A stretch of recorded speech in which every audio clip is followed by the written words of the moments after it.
Et ce lundi 11 novembre, le rapporteur de l'Assemblée nationale, Jacques Joly, a reçu en audience la délégation des jeunes ambassadeurs de la paix, cela après leur formation à l'étranger sur le processus de paix en République démocratique du Congo. Objectif, soumettre leur projet sur la paix en RDC. Une fois de plus, on retrouve Anitati.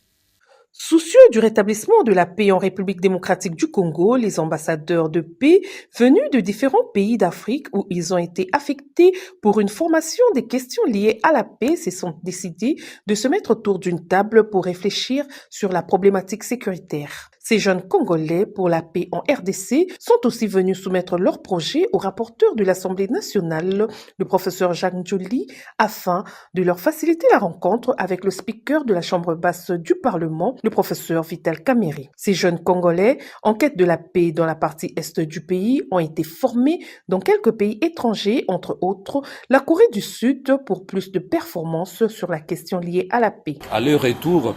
l'organisation a initié un certain nombre d'activités, entre autres cette pétition que nous avons lancée depuis le 21 septembre 2024 lors de la célébration de la Journée internationale de la paix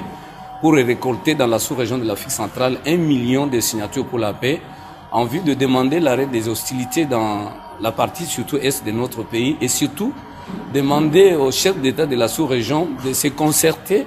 pour encourager la diplomatie citoyenne comme approche innovante de la Fédération pour la paix universelle, au-delà des efforts de la diplomatie parlementaire et des efforts de mécanismes nationaux de suivi des accords qui se trouvent déjà être dans pratiquement toutes les nations de la sous-région. Sur la question de savoir l'apport de cette formation axée sur la paix dans la vie quotidienne des jeunes en RDC, le directeur sous-région d'Afrique centrale de la Fédération pour la paix, Jean-Pierre Kadima Mundandi, répond.